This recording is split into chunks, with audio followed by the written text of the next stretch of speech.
Chapter 17, Episode 3. Blussah stood naked in front of his closet mirror to take stock of what he saw. He was a little disgusted with himself. He wasn't a fan of New Year's resolutions, but he thought often about a friend that had a triple bypass surgery after a serious heart attack. The biggest killers in the States is in many countries that had plenty of shitty food, heart disease and diabetes. He put his drink down and wondered how it had gone so far. "You are a pathetic fuck." Guilty as charged, he went into his kitchen and looked into his fridge. Jenkens had been disappointed every time she came to visit, which wasn't often. "Are you trying to kill yourself?" He dumped the cola down the sink and tossed everything with multiple dubious looking ingredients. He went through his cupboards and tossed chips and any other retarded snack food. When he was done his rampage, he started up his computer and asked Isa how to eat healthy. Not one thing did Isa find that Blussah had in his house. Many of the things he had never heard of. He made a list, got dressed, and walked to the nearest grocery store. Stay on the perimeter. It was one of the rules. He tried it. Fruits and vegetables. He knew grapefruits and oranges and bananas.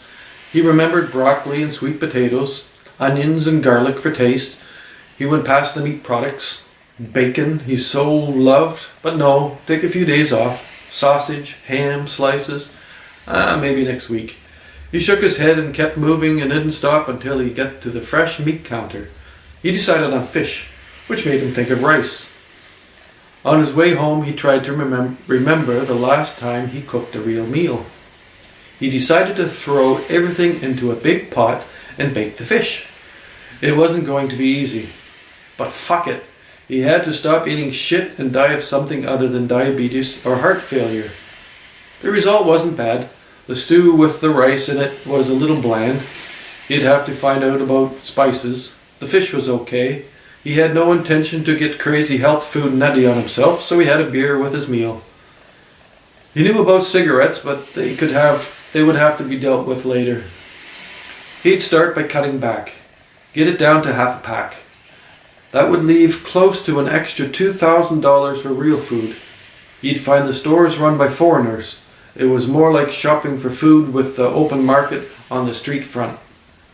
Like in the Godfather movie. Or wherever he had seen it. They seemed to have the better selection of vegetables and fruits. Somehow the food looked more like food and not so much a polished product. He put his plate in the sink and looked at his computer. He decided on a drink and a cigarette. He opened the kitchen window to clear out the fish smell and let his smoke out. After his smoke, he decided to have just one more good shot and a short look on his computer. He was pretty sure Angela was gone. She likely flew out of Vancouver. Where to, Blussah couldn't figure. If she kept her trajectory, she would go to Japan or Hawaii. He missed her already.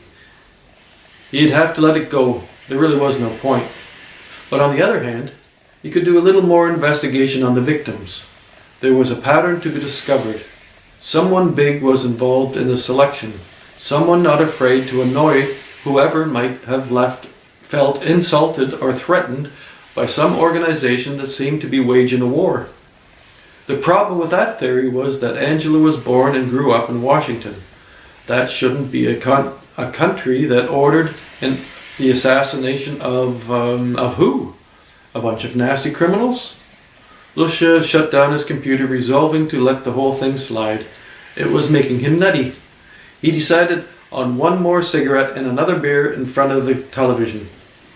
He opted for BabbleTube and looked for beginners' cooking shows.